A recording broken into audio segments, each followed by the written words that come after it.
တချို့ကတော့တို့မှာအစစရာအဆင်ပြေတယ်တောကဆိုတာမရှိဘူးဘာမှပူစရာမရှိဘူးလို့ပြောကြသို့တော့ပူစရာမရှိဘူးဆိုတာအခိုက်အတန့်မျှတာဖြစ်တယ်တနေ့တစ်ချိန်ကျတော့ပူစရာဆိုတာပေါ်လာတာပဲเนาะပူစရာကဘယ်ကလာတာတော့ပူရာကဘယ်ကလာတာပူရာကိုစိတ်ပူပန်နာကိုတောကလို့ခေါ်တယ်အဲ့ဒီတောကရဲ့သဘာဝဘယ်သူနဲ့တွဲတာတော့ဆိုဒေါသနဲ့တွဲလာတာစိတ်ထဲမှာအလိုမကျဖြစ်ပြီးတော့ခံစားရတဲ့ခံစားမှုမျိုး worry လို့ခေါ်တယ်စိတ်ပူပန်မှုတွေတနည်းအားဖြင့်တော့ stress ပေါ့စိတ်ဖိစီးမှုတွေဘာနဲ့ပတ်သက်ပြီးတော့ဖြစ်လို့ရှိတော့ဆိုရင်ကိုယ့်ရဲ့ဥစ္စာဒနာတွေပျက်စီးဆုံးရှုံးတဲ့အခါတောကဖြစ်တယ်သို့မဟုတ်ကိုယ့်ရဲ့ဆွေမျိုးသားချင်းတွေပျက်စီးဆုံးရှုံးတဲ့အခါတောကဖြစ်တယ်ပျက်စီးဆုံးရှုံးဖို့အရေးကြုံလာတဲ့အခါမျိုးမှာတောကဖြစ်တယ်ဒီလိုဥစ္စာဒနာတွေဆွေတွေမျိုးတွေအပေါင်းအသင်းတွေပျက်စီးဆုံးရှုံးမှုနဲ့ကြုံတဲ့အခါမှာတောကဖြစ်လာတယ်ဆိုတဲ့အခါဒီတောကဘာကြောင့်ဖြစ်ရတော့လို့တောကရဲ့အကြောင်းကိုကြည့်တဲ့အခါကျတော့ဥစ္စာဒနာအပေါ်မှာတွေ့တာချင်းမမောခြင်းငါဟာလို့သိမ့်ပိုက်ထားခြင်းဆိုတဲ့တဏှာပဲကိုယ်နဲ့ပတ်သက်တဲ့မိတ်ဆွေသင်္ကားဆွေမျိုးသားချင်းတွေအတွက်စိတ်ပူရတယ်ဆိုတာဘာကြောင့်ပူရငါဆွေမျိုးငါမိတ်ဆွေငါသားငါသမီးစသဖြင့်စိတ်ထဲမှာတွေ့တာမှုရှိနေလို့ဒီစိတ်ပူရတယ်ဆိုတာအမှန်တမ်းထင်ရှားတယ်ဒါကြောင့်မို့မြတ်စွာဘုရားကတဏှာတောဆိုင်တေတောကောတဲ့တောကဆိုတာဖြစ်ပေါ်လာတာလူတွေမှာတွေ့တာမှုတဏှာကြောင့်ဖြစ်တာတဲ့တွေ့တာမှုတဏှာမရှိတောကဆိုတာဖြစ်ဘူးအဲ့တော့တောကဆိုတဲ့ worry ဆိုတဲ့စိတ်ပူပန်မှုတွေစိတ်ဖိစီးမှုဆိုတာတွေရှိနေသမျှကာလပတ်လုံးစိတ်ပျော်ရွှင်မှုချမ်းသာမှုဆိုတာဆုံးရှုံးနေမှာပဲဆုံးရှုံးနေမှာပဲဒါကြောင့်စိတ်ပျော်ရွှင်မှုဆိုတာတွေပြန်လီရရှိလာဘာကင်းအောင်လုပ်ရမလဲဆိုရင်တောကကင်းအောင်လုပ်ရမယ်ဒါဖြင့်တောကဟာဘယ်သူကြောင့်ဖြစ်တာတော့လို့ဆိုတဲ့အခါကျတော့တွေ့တာမှုတဏှာကြောင့်ဖြစ်တာဟောတဏှာကိုဖယ်ရှားဖို့ရာအဓိကပဲဖြစ်တယ်ဒါကအမြဲတမ်းထင်ရှားပါတယ်ပစ္စည်းတစ်ခုကိုငါဟာလို့သိမ့်ပိုက်တာတဲ့ချိန်ကစပြီးတော့လူတွေဟာအဲ့ဒီပစ္စည်းပေါ်မှာကြောင်းကြမှုဆိုတာရှိလာဥပမာမယ်ကားတစ်စင်းဝယ်လိုက်တယ်ဆိုပါစို့ပတ်စံခြေပြီးလို့ကိုကားလို့ဖြစ်လိုက်တဲ့အချိန်ကစပြီးတော့ဒီကားပေါ်မှာကြောင်းကြတစ်ခုဖြစ်သွားတစုံတစ်ခုဖြစ်မှာစိုးရိမ်တယ်ဖြစ်လာလို့ရှိရင်လည်းစိုးရိမ်ရကိုပစ္စည်းပေါ်မှာနှမျောတာတို့တောကဖြစ်တာတို့ရှိလာလူမှလည်းပဲ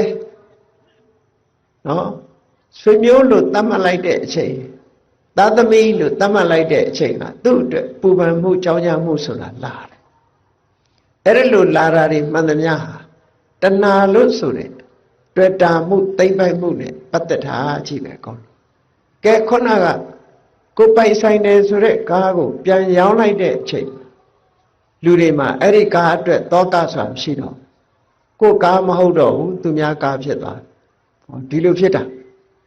ကိုနဲ့မပတ်သက်တဲ့ပုဂ္ဂိုလ်တွေအတွက်ပူပန်တယ်စိုးရိမ်တယ်ဆိုတာမရှိဘူး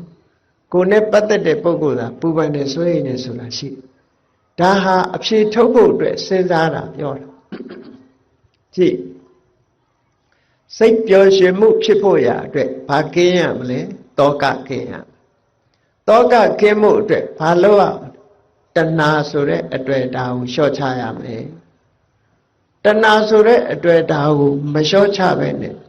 တောကကင်းအောင်ကြိုးစားဖို့ဆိုတာမဖြစ်နိုင်တဲ့အရာတစ်ခုပဲဒီလိုဆိုတာနော်ဒါဖြင့်တဏှာဆိုတဲ့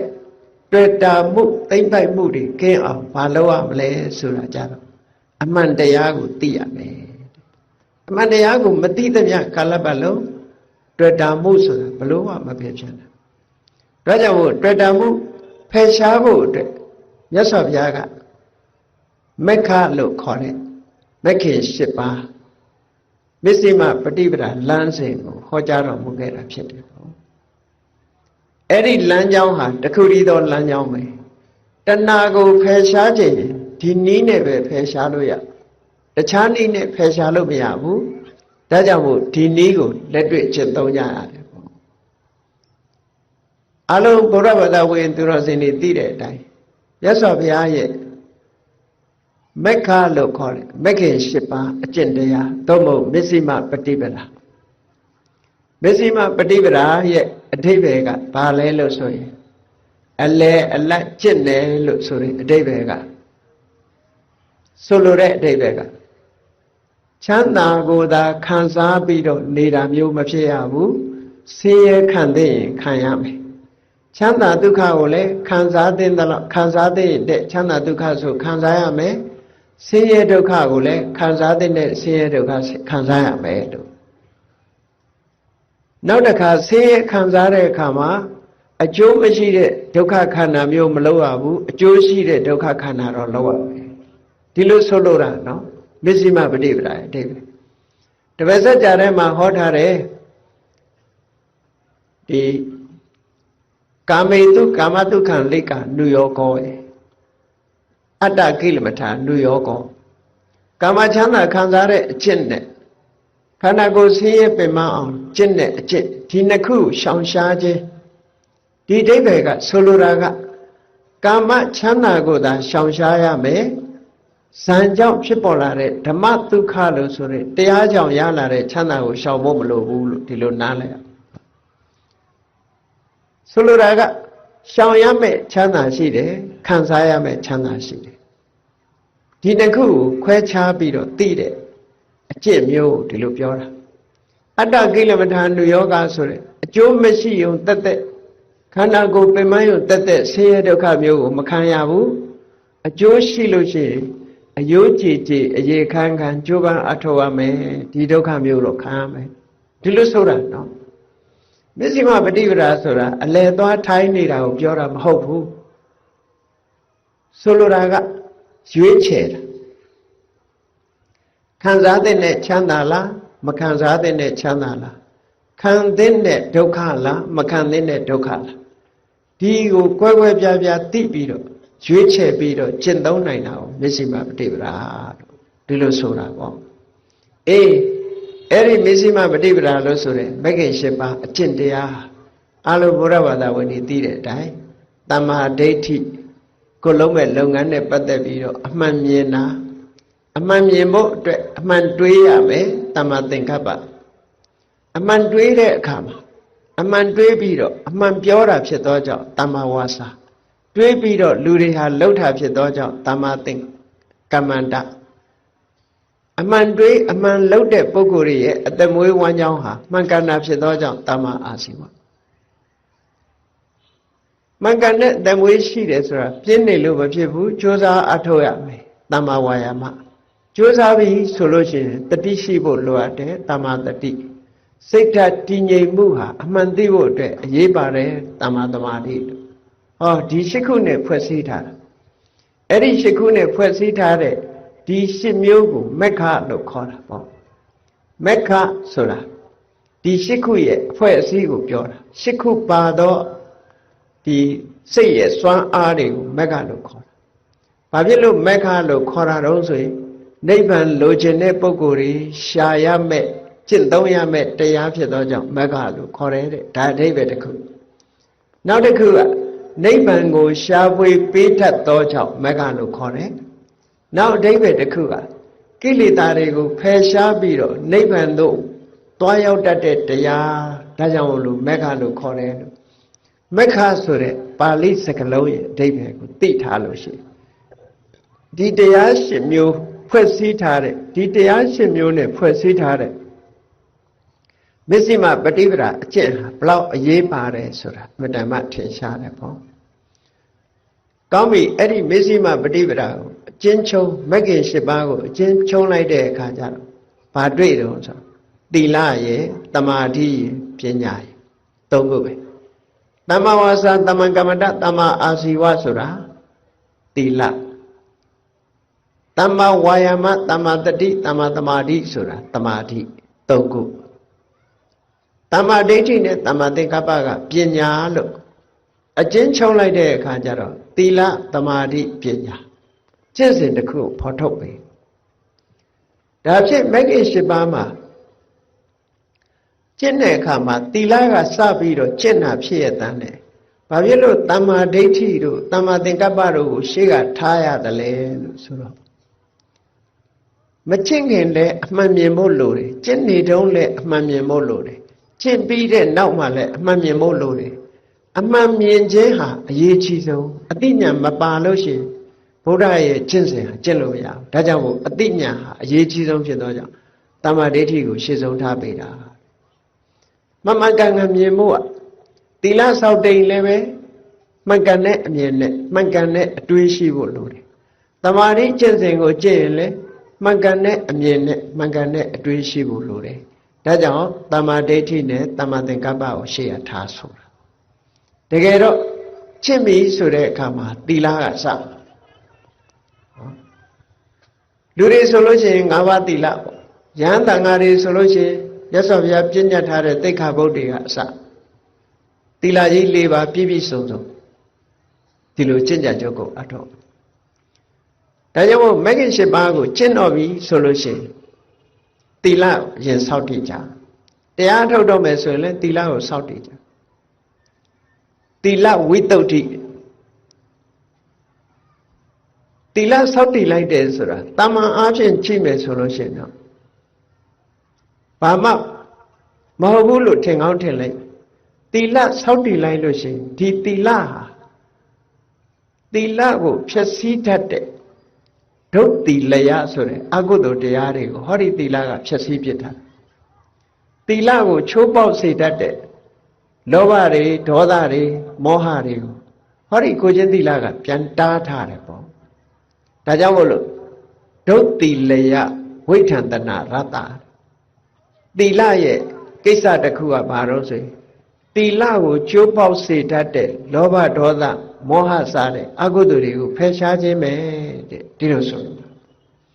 အဲ့ဒီကလေးကသီလဆောက်တည်လိုက်ကြတဲ့ကအကုသိုလ်တွေတချို့နှိမ်ထားလိုက်တာပေါ့နှိမ်ထားပြီးသားဖြစ်သွားဒါကြောင့်သီလဝိတ္တုဋ္ဌိဖြစ်အောင်အရင်ကြိုးစားအထောက်ကြသီလဝိတ္တုဋ္ဌိဖြစ်ရင်သီလကဘလောက်အရေးပါတယ်လဲမဂ္ဂင်၈ပါးမှာသမ္မာဝါစာသမ္မာကမ္မန္တသမ္မာအာဇီဝသီလအဲ့ဒီသီလဘာကြောင့်အရေးပါတော့လို့ဆိုတော့တမာတိဖြစ်ဖို့နဲ့ပညာဖြစ်ဖို့အတွက်သီလမပါလို့မဖြစ်ဘူးတဲ့ဘယ်လိုအကြောင်းကျိုးဆက်သွယ်တော့ဆိုပရိစ္ဆေသမုပ္ပါလို့ပဲသူကတစ်ခုနဲ့တစ်ခုဆက်ဆက်နေတာနော်သီလရှိပြီဆိုလို့ရှိရင်သီလရှိသူနဲ့မရှိသူသီလမရှိဘူးဆိုရင်ဘာဖြစ်လဲသီလမရှိဘူးဆိုရင်ကိုချင်းသီလမပြည့်စုံတဲ့ပုဂ္ဂိုလ်ဟာကိုယ့်ရဲ့အကျင့်ကိုပြန်ပြီးတော့အောင်းမေ့လိုက်တဲ့အချိန်မှာစိတ်ထဲမှာမကြည်ဘူးမဟုတ်တာတွေလှုပ်ထားတယ်ဆိုတဲ့ပုဂ္ဂိုလ်ဟာစိတ်မကြည်နော်ဘယ်လောက်ထိအောင်စိတ်မကြည်တော့ဆိုလို့ရှိရင်မထူးပါဘူးဆိုတဲ့အနေအထားမျိုးတော့ရောက်တယ်နော်တစ်သက်လုံးအကုသိုလ်တွေလှုပ်သွားတဲ့အဖိုးကြီးတယောက်ပြောတာလို့ပဲနော်သူသိလို့ရှိရင်တော့တူးမြုပ်မနေနဲ့မှောက်တာထားလိုက်သူကသူမြေကြီးတဲ့ရဲဝင်သွားမယ်ဆိုတော့ကိုယ့်အနေထားကိုကိုသိနေတယ်အဲ့ဒါစိတ်ကိုယ်စိတ်ကိုမကောင်းတာကိုသိပြီးတော့စိတ်ကြည်နူးမှုမရလို့ပြောတဲ့စကားမျိုးဒီလိုဆိုလို့လားအဲ့တော့သီလမရှိတဲ့ပုဂ္ဂိုလ်ဟာစိတ်ကြည်နူးမှုကိုမရစိတ်ကြည်နူးမှုမရှိရင်ဝမ်းသာမှုဆိုတာမလာဘူးဝမ်းသာမှုမလာလို့ရှိရင်နှစ်ချိုက်မှုဆိုတဲ့ပီတိမလာဘူးနှစ်ချိုက်မှုပီတိမလာဘူးဆိုရင်စိတ်ငြိမ်းချမ်းမှုကိုယ်စိတ်ငြိမ်းချမ်းမှုဆိုတဲ့ပတ္တတိမလာဘူး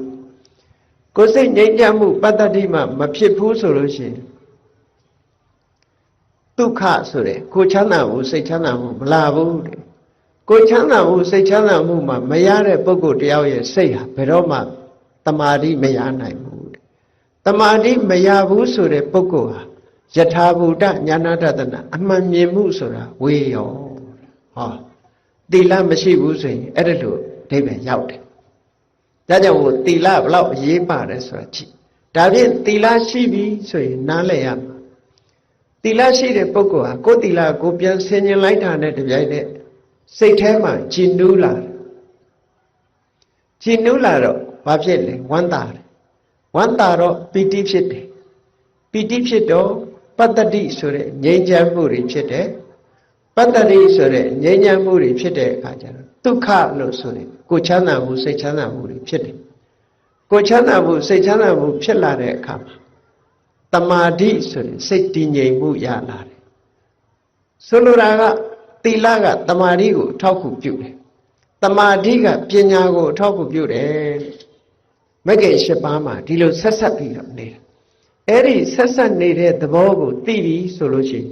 သီလဟာဘလောက်အရေးပါတယ်ဆိုဒါကြောင့်မို့မြတ်စွာဘုရားကမဂ္ဂင်၈ပါးထဲမှာသီလထည့်ပြီးတော့ဖွဲ့စည်းထားတာအေးသီလဝိတ္တုဖြစ်လာပြီဆိုရင်တမာတိဖြစ်ဖို့ရလွယ်လာတမာတိကိုဘာခေါ်တော့ဆိုစိတ်တဝိတ္တုလို့ခေါ်တယ်စိတ်ရဲ့စင်ကြယ်မှုလို့ဒီလိုသုံးတာနော်အဲ့ဒီနေရာမှာဒီတမာတိလို့ဆိုတဲ့စိတ်တဝိတ္တုစိတ်စင်ကြယ်မှုစိတ်စင်ကြယ်မှုဖြစ်အောင်ဘာတွေလုပ်ရတော့ဆိုတမာတိကိုထူထောင်ရဒါကတဏှာကိုတွေ့တာမှုတွေကိုဖယ်ရှားခြင်းပြီဆိုလို့ရှိရင်သီလကစလာပြီးတော့စိတ်တည်ငြိမ်မှုဆိုတဲ့တမာတိကိုထူထောင်ပြီးတဲ့အခါကျတော့မှပညာဆိုတဲ့အမှန်တရားကိုသိရှိနားလည်လာတဲ့အခါမှာဟောဒီတွေ့တာမှုကိုဖယ်နိုင်တာတဲ့အနုမို့ဆိုမဖယ်နိုင်ဘူးဒါကြောင့်မို့ဒီကျင့်စဉ်မြတ်စွာဘုရားသခင်ကိုရောမြတ်ကိုယ်တိုင်တွေ့ရှိပြီးတော့ဟောပြောခဲ့တဲ့ကျင့်စဉ်ပေါ့ဒီကျင့်စဉ်နဲ့ကျင့်ကြံကြုတ်ကိုအထောက်ကြလို့တွေ့တာမှုတွေလုံးဝမဖယ်နိုင်တော့မှတွေ့တာမှုတွေလျော့ပါသွားလို့ရှိရင်တောကတွေလည်းလျော့ပါသွားတယ်ဆိုတာမေတ္တာမှထင်ရှားတယ်ပေါ့အေးဒါကြောင့်မို့မြတ်စွာဘုရားကသီလဝိတ္တုသီလစင်ကြယ်မှုဖြစ်တမာတိကိုအထောက်အကူပြုအောင်ကြိုးစားအထောက်ကြတဲ့တခါစိတ်တဝိတ္တုဆိုတဲ့တမာတိကိုထူထောင်တမာတိထူထောင်တဲ့အခါမှာနည်းနှမျိုးရှိတယ်ပေါ့ဝိပဿနာတက်သွားလို့ရှိရင်ခဏိကတမာတိစွမ်းအားနဲ့သွားကြတယ်ခဏိကတမာတိဆိုဒီမှာဖြစ်တဲ့အခိုက်ကလေးတွေကိုသိတယ်ပြက်တဲ့အခိုက်ကလေးတွေကိုသိတယ်ထိုသိမှုဟာဒလဇတ်သိလာပြီဖြစ်တိုင်းပြက်တိုင်းသိလာပြီဆိုရင်ဒါခဏိကတမာတိဟာအစပထမတော့စွမ်းအားမရှိပေမဲ့လို့နောက်ဆုံးမှာဒလဇတ်သိလာပြီဆိုလို့ရှိရင် तू ကလည်းစွမ်းအားပြည့်လာအဲ့ဒါကြောင့်မို့ဝိပဿနာကျင့်စဉ်ကိုတိုက်ရိုက်သွားတဲ့ပုဂ္ဂိုလ်ဝိပဿနာယာနိကလို့ခေါ်တယ်ဝိပဿနာကိုတိုက်ရိုက်ကျင့်တဲ့ပုဂ္ဂိုလ်အဲ့ဒါလို့မဟုတ်ဘဲနဲ့သမထကိုရှေးဥစွာထူထောင်ပြီးမှဝိပဿနာကူးတဲ့ပုဂ္ဂိုလ်ကြတော့သမထယာနိကလို့သမထယာနိကနဲ့ဝိပဿနာယာနိကလို့ဒီလိုတဏှာကိုဖယ်ရှားဖို့ရအတွက်ကျင့်စဉ်ကြီးနှမျိုးထင်ထင်ရှားရှားပြသထားတာရှိတယ်အဲ့တော့တဏှာကိုဖယ်ရှားဖို့အတွက်ကျင့်တဲ့အခါမှာရှေးဥစွာတမာရီကိုထူထောင်ပြီးတော့ဝိပဿနာကိုသွားတဲ့နည်းတမာရီကိုသိတတ်မထူထောင်မဲနဲ့ဝိပဿနာသွားရင်းပဲတမာရီကိုထူထောင်သွားတဲ့နည်းလို့အဲ့ဒီနည်းနှလုံးနဲ့ကျင့်သုံးလိုက်လို့တမာရီရလာပြီဆိုရင်စိတ်တဝိတ္တုစိတ်ကလေးမှာစင်ကြယ်လာဘယ်ဟာတွေကစင်ကြယ်တာတုံးဆိုတမာတိရလာပြီဆိုတဲ့အခါမှာကာမဂုဏ်အာယုန်တွေပေါ်မှာခံစားခြင်းနဲ့စိတ်တွေပျောက်သွားတယ်ကာမိသန္တာနိဝရဏခင်းသွားတယ်လို့ဒီလိုပြောတာနော်ဖြာပါဒလို့ဆိုတဲ့စိတ်အလိုမကျမှုတွေလည်းခင်းသွားတယ်ဖြာပါဒဆိုတဲ့စိတ်အလိုမကျမှုကလည်းစိတ်ရဲ့အညစ်အကြေးတစ်ခုပဲတမာတိကိုထူထောင်လိုက်လို့ရှိရင်ကာမိသန္တာကိုလည်းဖယ်ရှားနိုင်တယ်ဖြာပါဒကိုလည်းဖယ်ရှားနိုင်ကောင်းတဲ့လုပ်ငန်းပေါ်မှာစိတ်မဝင်စားဘူးစိတ်ဆုတ်နေတယ်ဆိုတဲ့ဌိနမိဋ္ဌာကိုလည်းဖယ်ရှားနိုင်တယ်စိတ်အလေအလွတ်နေစိတ်တွေကိုစုစည်းလို့မရဘဲနဲ့စိတ်တွေလေလွတ်နေတယ်ဆိုတဲ့ဥဒိစ္စကိုလည်းဖယ်ရှားပြစ်နိုင်တယ်တခါစိတ်ပူပန်နေတဲ့ကုက္ကုစဆိုတာကိုလည်းဖယ်ရှားပြစ်နိုင်တယ်စိတ်ထဲမှာတန်တရားမကင်းမှုဆိုတဲ့ဝိသိကိစ္စကိုလည်းဟောဒီတမာရီတရားကဖယ်ရှားပြစ်နိုင်တယ်အခုလို့ တမာတိစွမ်းအားနဲ့နိဝရဏလို့ခေါ်တဲ့စိတ်ကိုစုပ်ပိတ်ထားပြီးတော့စိတ်ရဲ့အညစ်အကြေးတွေကိုတွန်းလှန်ဖယ်ရှားထားနိုင်ပြီဆိုရင်စိတ်ကလေးဟာစင်ကြယ်လာတယ်ဒါကြောင့်မို့စိတ်တဝိတုဒ္ဓိလို့ခေါ်တာအဲ့ဒါလို့စိတ်ကလေးစင်ကြယ်လာပြီးတော့တမာတိရှိလာပြီဆိုတဲ့အခါကျတော့မှပညာဆိုတာထူထောင်လို့စင်ပြေလာတမာတိရလာရင်မြတ်စွာဘုရားကဟောတယ်လေ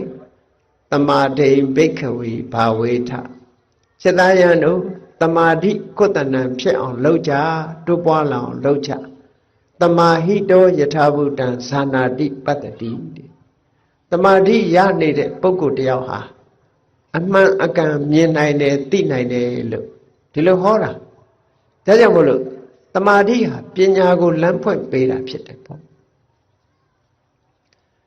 သီလဝိတ္တုနဲ့သမ္မာဝါစာသမ္မာကမ္မန္တသမ္မာအာဇီဝဆိုတဲ့မဂ်ခင်၃ပါးကိုကြိုးစားအထောက်ပြီးတော့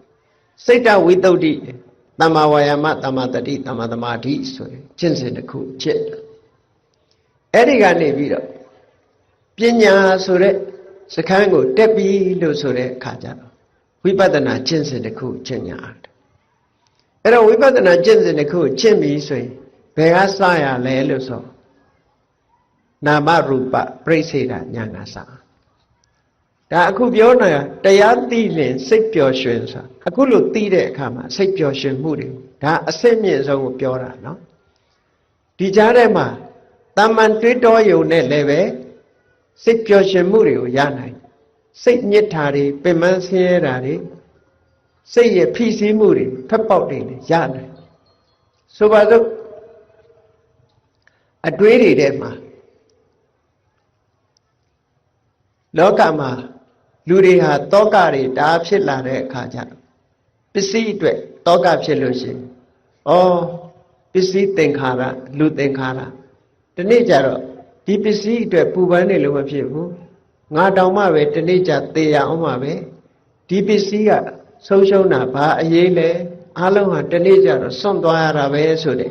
ဒီတရားအတွေးလေးဒီပင်တောကကိုလျှော့နိုင်တာစိတ်ပျော်ရွှင်မှုကိုပေးနိုင်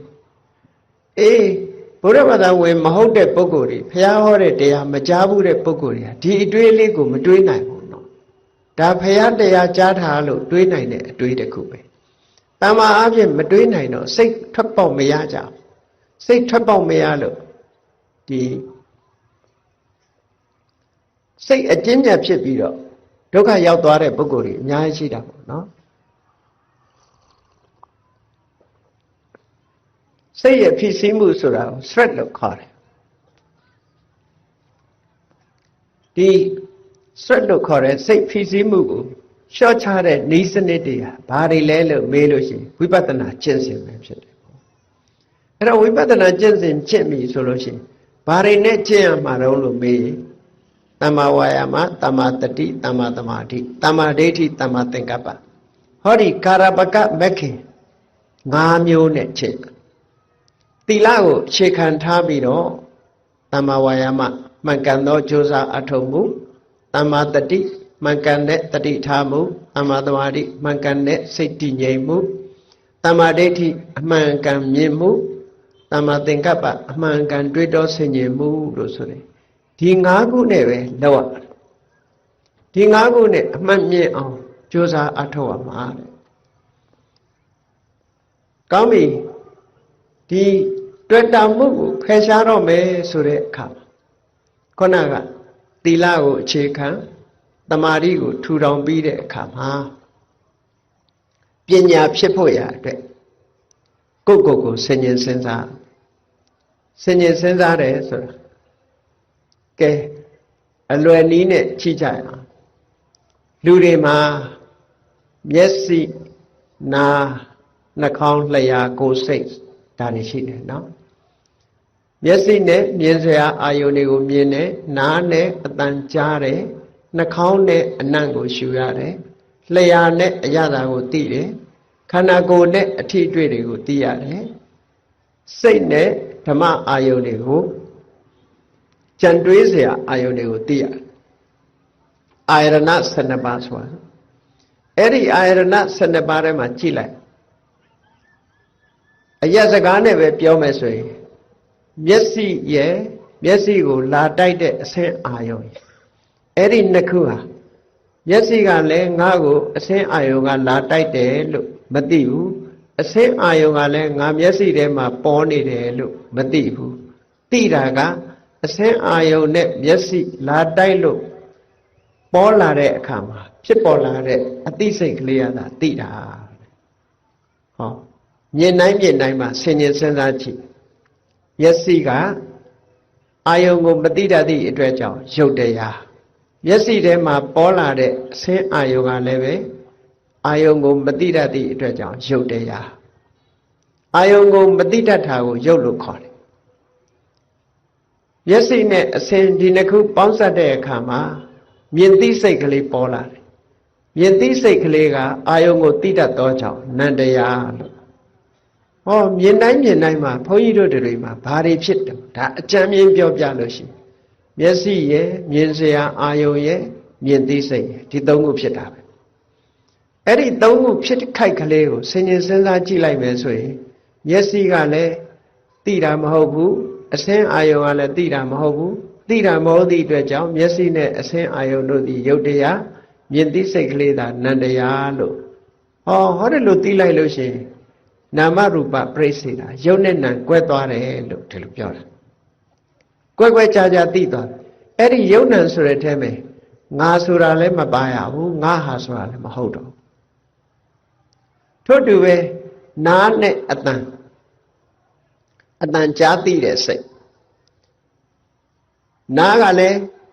သိတဲ့သဘောမရှိဘူးအတန်ကလည်းသိတဲ့သဘောမရှိဘူးဒါကြောင့်မို့နားကလည်းရုပ်တရားအတန်ကလည်းရုပ်တရားကြားသိစိတ်ကလေးကသာနန္တရားလို့ရုပ်နဲ့နာဒီလိုခွဲခြားပြီးတော့နှာခေါင်းကအနံ့ရတဲ့အခါမှာလည်းပဲနှာခေါင်းရဲ့အနံ့ရဲ့ကရုပ်တရားအနံ့ကိုသိတဲ့နံသိစိတ်ကမှနန္တရားလို့ဒီလိုဆိုတာထမင်းစားတဲ့အခါမှာလည်းစဉ်းစားပြီးတော့ကြည့်ကိုယ်မှာလျှာရှိတယ်ရှားရဲ့စားတဲ့အစာအာဟာရအရသာရဲ့ထမင်းကလည်းရုပ်အတိမရှိသည့်အတွက်ကြောင့်ရုပ်တရားရှားကလည်းရုပ်တရားရှားကလည်းရုပ်တရားအရသာကလည်းရုပ်တရားအရသာကိုသိတဲ့စိတ်ကသာနန္တရားလို့ထမင်းစားရင်လည်းဆင်ញင်လိုက်မယ်ဆိုရင်ရုပ်နဲ့နာဒီလိုကွဲသွားထိုင်းနေရင်လည်းခန္ဓာကိုယ်ကနေပြီးတော့ကျမ်းပေါ်ထိုင်းနေလို့ကျမ်းပေါ်ထိနေတယ်ကလထိုင်ပေါ်ထိုင်းနေလို့ကလထိုင်နဲ့ထိနေတယ်ဆိုတဲ့နေရာမှာကြည့်ခန္ဓာကိုယ်ရဲ့ထိเสียအာယုံရဲ့နှစ်ခုပေါင်းတာခန္ဓာကိုယ်ကလည်းရုပ်တရားထိเสียအာယုံကလည်းရုပ်တရားထိမှန်သိနေတာလေးကထိသိစိတ်လေးကသာနန္တရားလို့ဒီလိုဆင်ခြင်လိုက်ရင်ဒါရုပ်နဲ့နာနဲ့ဒါအလွယ်တကူကွဲနိုင်တဲ့နည်းကိုပြောတာအဲ့ဒါလို့ရုပ်နဲ့နာကွဲသွားတခါဓမ္မနဲ့မနနဲ့အာယုအသိစိတ်ဓမ္မဆိုတဲ့အာယုကြတော့သူကရုပ်တရားတွေလည်းပါတယ်မျက်စိနဲ့မြင်ရတာမဟုတ်ဘူးနှာခေါင်းနဲ့နားနဲ့ကြားရတာမဟုတ်ဘူးနှာခေါင်းနဲ့နမ်းရှူရတာလည်းမဟုတ်ဘူးလျှာနဲ့အရသာခံရတာလည်းမဟုတ်ဘူးခန္ဓာကိုယ်နဲ့ထိတွေ့တာလည်းမဟုတ်ဘူးစိတ်แท้ကနေပြီးတော့ကြံတွေးပြီးတော့သိရတဲ့အသိစိတ်နဲ့သာသိလို့ရတဲ့အာယုန်တွေအဲ့ဒါတွေကိုလည်းပဲရုပ်တရားတွေကိုလည်းဓမ္မလို့ခေါ်တယ်ဒီနေရာမှာတခါစိတ်ကိုစိတ်နဲ့သိတဲ့အခါမှာသိเสียအာယုန်စိတ်ကလည်းဒီနေရာမှာဓမ္မလို့ခေါ်တယ်နိဗ္ဗာန်ကိုမျက်မှောက်ပြုတဲ့ပုဂ္ဂိုလ်တွေကြတော့စိတ်နဲ့နိဗ္ဗာန်ကိုအာယုန်ပြုနိုင်တယ်အာယုန်ပြုလို့ရတဲ့နိဗ္ဗာန်ဟာလည်းပဲဓမ္မပဲအဲ့ဒီလိုယုံ nant တွေကလွဲပြီးတော့အမြင်နာမပညာတွေကလည်းစိတ်နဲ့သိရတာမို့သူကလည်းပဲအာယုန်တစ်ခုပဲပညာကိုလည်းဓမ္မလို့ခေါ်တယ်အဲ့တော့မနနဲ့ဓမ္မလို့ဆိုတဲ့နေရာမှာဓမ္မဟာရုပ်လည်းပါတယ်နာမ်လည်းပါတယ်ပညာလည်းပါတယ်နိဗ္ဗာန်လည်းပါတယ်လို့ဒါတွေအလုံးကိုခြုံငုံပြီးတော့ဓမ္မဆိုတဲ့ခေါင်းစည်းအောက်မှာထည့်လိုက်တာလို့ဒီလိုမှတ်ရရူပယုံတတ္တယုံကဏ္ဍယုံရတ္တယုံဖွတ်တပါယုံဒီအာယုံ၅ပါးကလွဲတဲ့ဉာဏ်နဲ့အာယုံတွေမှန်သမျှအောင်ဓမ္မလို့ဒီလိုပြောတာနော်စိတ်နဲ့သိရတဲ့အရာတွေလို့တာမန်အားဖြင့်ဒီလိုပြောလို့ရတယ်ပေါ့ အဲ့ဒီမှာဘုန်းကြီးတို့တွေရုပ်နဲ့နာကွဲပြားခြားနာသွားပြီဆိုလို့ရှိရင်အားလုံးကိုဆင်ញင်စဉ်းစားကြည့်လိုက်လို့ကိုယ်တဏ္ဍာမှာရုပ်နဲ့နာနှမျိုးကွဲပြားခြားနာသွားပြီကွဲကွဲပြားပြားမြင်ပြီဆိုရင်ဒါနာမရူပပရိစ္ဆေဒဉာဏ်လို့ခေါ်တယ်နာမရူပပရိစ္ဆေဒဉာဏ်ရင့်တန်လာအောင်ထပ်တလဲလဲကြည့်ဖို့လိုတယ်ထပ်တလဲလဲရုပ်နဲ့နာကွဲနေအောင်ကြိုးစားအထောက်အောင်ကြိုးစားအထုတ်တဲ့အခါမှာတတိနဲ့ပညာဟာအရေးကြီးဆုံးပဲပေါ့ခန္ဓာကိုယ်ရဲ့လှုပ်ရှားတဲ့အမူအရာတိုင်းကိုရုပ်နဲ့နာကိုဆင်ញင်စဉ်းစားပြီးတော့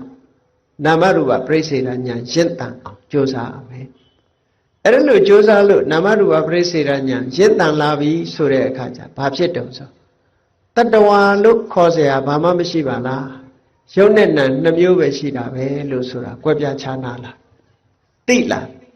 တတ္တတင်ညာတတ္တဝါဆိုတဲ့အထင်အမြင်ဟာပျောက်သွားတယ်အဲ့ဒီပျောက်သွားသည့်အထိအောင်ရုပ်နဲ့နာနှမျိုးသာရှိတယ်ဆိုတာကြိုးစားအထောက်ပြီးတော့မှတ်သားကြရတယ်ဒီလိုဆိုလို့တတ္တတင်ညာပျောက်သည့်အထိအောင်ရုပ်နာကိုဆင်ញင်စဉ်းစားရမယ်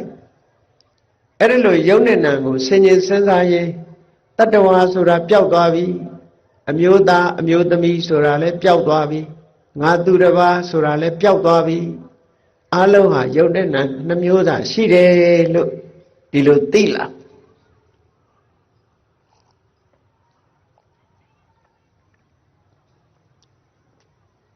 အဲ့လိုသိလာတာနဲ့တပြိုင်နက်တတ္တတင်ညာပျောက်သွားတာနဲ့တပြိုင်နက်ရုပ်နဲ့နာနှမျိုးပဲဆိုတာကိုသိလာငါဆိုတာလည်းရှာမတွေ့တော့ဘူးငါဟာဆိုတာလည်းရှာမတွေ့တော့ဘူးရုပ်နာတက်တက်မြတာလို့ဒီလိုမြင်လာပြီဆိုလို့ရှိရင်ဒါနာမရူပပရိစ္ဆေဒဉာဏ်လို့ခေါ်တယ်အဲ့ဒီနာမရူပပရိစ္ဆေဒဉာဏ်လောက်ရောက်သွားရင်ပဲလူတွေရဲ့ဒီစိတ်ဖိစီးမှုဟာအတော်အသင့်တက်တာသွားပြီတောကတွေကိုတော်သင့်ထိနိုင်သွားပြီရုပ်နာလို့ဆင်ញင်စဉ်းစားနိုင်တာနဲ့တပြိုင်နက်ငါဆိုတာမရှိဘူးငါဥစ္စာဆိုတာမရှိဘူးရုပ်နဲ့လည်းနှမျိုးသာရှိတယ်လို့ဒီအတိလေးဝင်လာတာနဲ့တပြိုင်နက်တောကဆိုတာတဏှာဆိုတဲ့တွေ့တာမှုကရောကျသွားပြီးတော့တဏှာဆိုတဲ့တွေ့တာမှုရောကျသွားတာနဲ့တပြိုင်နက်တောကဆိုတာရောနေသွားတာပဲဆိုလိုတာကတောကကိုပယ်ခြင်းရင်တွေ့တာမှုကိုဖယ်ဖို့ပဲလို့တွေ့တာမှုကိုဖယ်ခြင်းလို့ရှိရင်အတိညာနဲ့မှဖယ်လို့ရတယ်ဒါပြောတာနော်ပညာနဲ့မှတွေ့တာမှုဆိုတာဖယ်လို့ရပညာမပါလို့ရှိရင်ဖယ်လို့မရဘူးသီလနဲ့ဖယ်လို့မရဘူးတမာတိနဲ့ဖယ်လို့မရဘူးပညာနဲ့မှဖယ်လို့ရလို့အခုလိုနာမရူပပရိစ္ဆေဒဉာဏ်ရလာပြီဆိုတာနဲ့ဒိဋ္ဌိဝိတ္တုဒ္ဓိမှန်ကန်တဲ့အမြင်တစ်ခုစင်ကြယ်တဲ့အမြင်တစ်ခုကိုရလာပြီလို့ဒီလိုပြောတာပေါ့အဲ့ဒီလိုစင်ကြယ်တဲ့မြင်တစ်ခုရလာခြင်းဒီပဲလေအခြေခံအားဖြင့်တရားသိလာလို့ရှိရင်တောကဆိုတာနဲလာတွေ့တာမှုတွေညော့လာသည့်အတွက်ကြောင့်တရားသိလင်စိတ်ပျော်ရွှင်ဆိုတာအဲ့ဒီအချိန်မှာအတော်အသင့်ပျော်ရွှင်ချမ်းမြေ့မှုရရှိလာနိုင်တယ်ကဲအဲ့ဒီကနေတဆင့်တက်ပြီးတော့ဆင်ញင်စဉ်းစားလိုက်တဲ့အခါမှာဘာတွေတွေးရတော့လို့ဆိုအကြောင်းနဲ့တကွအကျိုးနဲ့တကွရုပ်နံတွေကိုတိုးချက်ပြီးတော့သိလာ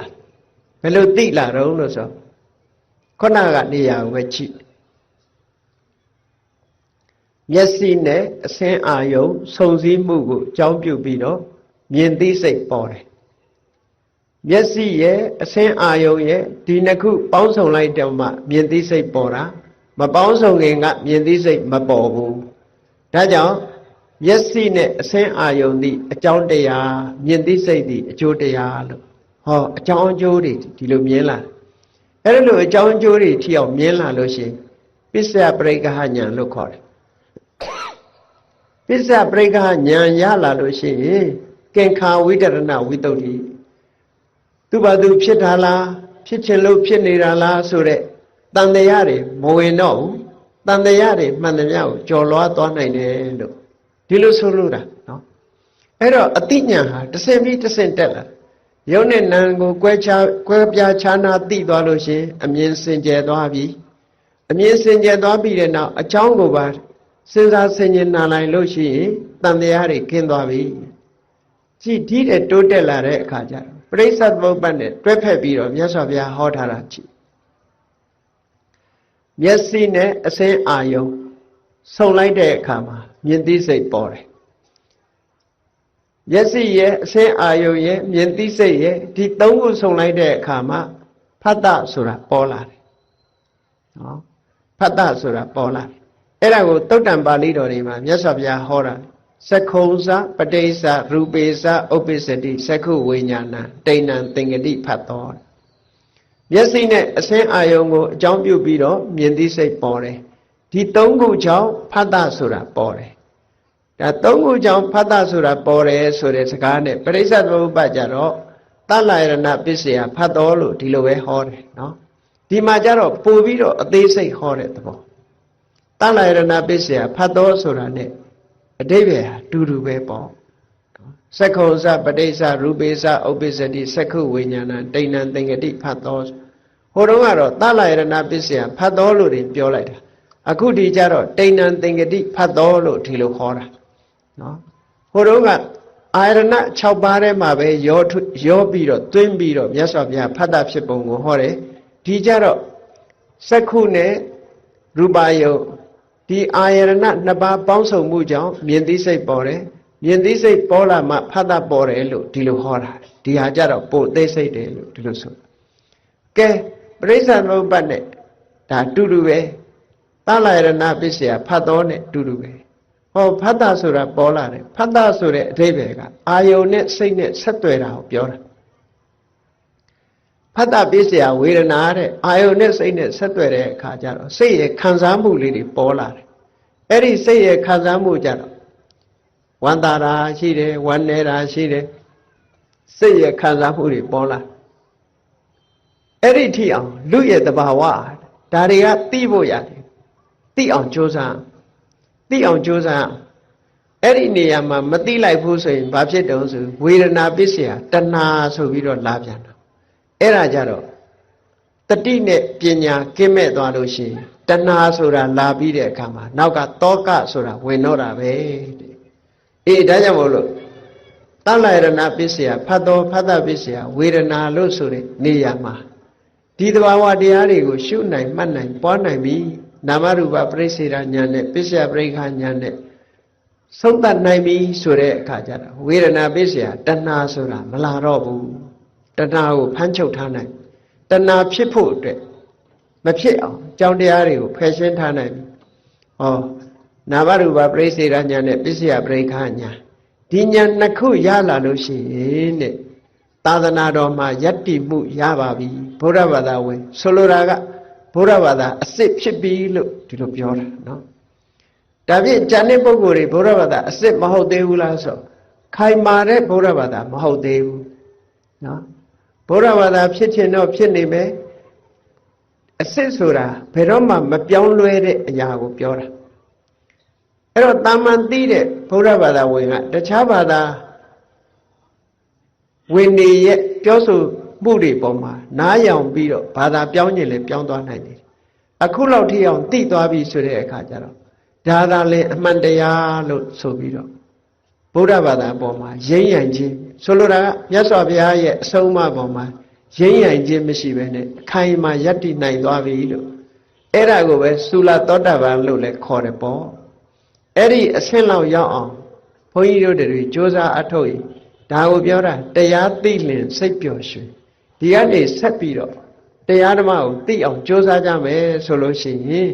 ဘာကြောင့်စိတ်ပျော်ရွှင်တာတော့ဆိုရင်တရားသိလို့ရှိရင်တွေ့တာမှုကိုဖယ်ရှားနိုင်တယ်တွေ့တာမှုကိုဖယ်ရှားနိုင်လို့ရှိရင်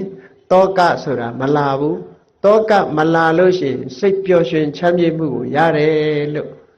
ဒီနည်းကလွဲလို့တခြားနည်းမရှိဘူးတဲ့ဒါကြောင့်မို့မြတ်စွာဘုရားကမဟာတတိပဋ္ဌာနာတုတ်မှာဧကာယနောအယံဘိက္ခွေမေခောတတ္တနာဝိတုဒ္ဓိယတောကပရိဒေဝနံတမတိတ်ကမာယဒုက္ခဒေါမနတနာအထင်ကမာယညာယတအဓိကမာယနိဗ္ဗာနတသစ္စိကရိယာယလို့ဆိုပြီးတော့ဟောထားတာလေဒါတတိပဋ္ဌာန်လို့ဆိုပေမဲ့တတိတစ်ခုတည်းပြောတာမဟုတ်ဘူးဒီထဲပဲတမ္မာဒိဋ္ဌိတမ္မာသင်္ကပ္ပတမ္မာဝါယာမတမ္မာတတိတမ္မာသမာဓိအကုန်လုံးပါတယ်အဲ့ဒီတရားအထုတ်တာအလုံးကိုခြုံငုံပြီးတော့ပြောတာ ဟောဒီမဂ္ဂင်၈ပါးဆိုတဲ့အကျင့်တရားဟာတခုတည်းသောလမ်းကြောင်းပဲဘာအတွက်လဲလို့ဆိုရင်တတဝါတွေစိတ်ဖြူစင်မှုအတွက်တခုတည်းသောလမ်းကြောင်းပဲတောကပရိဒေဝနံသမတိကမယတောကတွေဖယ်ရှားဖို့ပရိဒေဝတွေကြော်လွှားဖို့တခုတည်းသောနည်းပဲဒုက္ခဒေါမနတာနာကိုယ်ဆင်းရဲမှုစိတ်ဆင်းရဲမှုတွေကိုခြုံငိမ့်ဖို့ဆိုတာလေတခုတည်းသောနည်းလမ်းပဲနိဗ္ဗာန်လမ်းကြောင်းကြီးကိုတွေးရှိဖို့ညာယတအဓိကမယနိဗ္ဗာန်လမ်းကြောင်းပေါ်ရောက်ဖို့နိဗ္ဗာန်လမ်းကြောင်းကိုတွေးဖို့ဆိုတာလေတခုတည်းသောနည်းပဲလမ်းကြောင်းဆိုတာတွေးမှလျှောက်လို့ရတာလေလမ်းပြောင်းနေလို့ရှိရင်ရောက်မှာမဟုတ်ဘူးဒါကြောင့်မို့ဒီအကျင့်ချင်းမှနိဗ္ဗာန်လမ်းကိုတွေ့မှာဖြစ်တယ်ပေါ့အေးနိဗ္ဗာန်လမ်းကြောင်းအတိုင်းလျှောက်ပြီဆိုရင်နိဗ္ဗာန်တ္တသစ္စိကရိယာနိဗ္ဗာန်ကိုမျက်မှောက်ပြုမယ်အဲ့ဒါလို့နိဗ္ဗာန်ဆိုတဲ့တရားထိအောင်သိပြီဆိုလို့ရှိရင်တရားသိရင်စိတ်ပျော်ရွှင်မှုဟာတကယ်ကိုအဆင့်အမြင့်ဆုံးစိတ်ပျော်ရွှင်မှုကိုရရှိမှာဖြစ်ပါတယ်ဤသို့သောလောကရန်မုန်တိုင်းတွေပဲတိုက်မင်္ဂလာသုတ်တံမှာဟောထားတဲ့အတိုင်းဖုဒ္ဓတလောကဓမ္မေဟိစိတ်တံယတ္တနကမ္မတိလောကရန်မုန်တိုင်းတွေဘလောက်ပဲတိုက်စိတ်ဟာမတုံလို့တော့ဘူးအတောကမစိုးရိမ်တော့ဘူးဝိရဇမြူတွေမကတ်တော့ဘူးခေမစိတ်ဓာတ်အလုံးငြိမ်းချမ်းသွားနိုင်ပါတယ်အဲ့ဒီအဆင့်ရောက်အောင်ကျင့်စဉ်ဟာတခုတည်းသောမဂ္ဂင်၈ပါးအကျင့်တရားပဲဖြစ်ပါတယ်ဆိုတာအလုံးတရားချစ်ခင်သူတော်စင်ပြိဿတ်တို့သိရှိနားလည်ပြီးဘုရားမြတ်စွာဟောကြားတော်မူခဲ့တဲ့တရားသိလင်စိတ်ပျော်ရွှင်မှုအတွက်တရားသိအောင်စိတ်ပျော်ရွှင်မှုအတွက်တရားသိအောင်ကျင့်ရမယ်ဆိုဒီမှာမဂ္ဂင်၈ပါးအကျင့်တရားကိုကျင့်သုံးခြင်းသာဖြစ်တယ်လို့ကိုယ်စီသဘောကျပြီးကျင့်ကြံကြိုးကုပ်အားထုတ်တော်မူနိုင်ကြပါစေကုန်သတည်း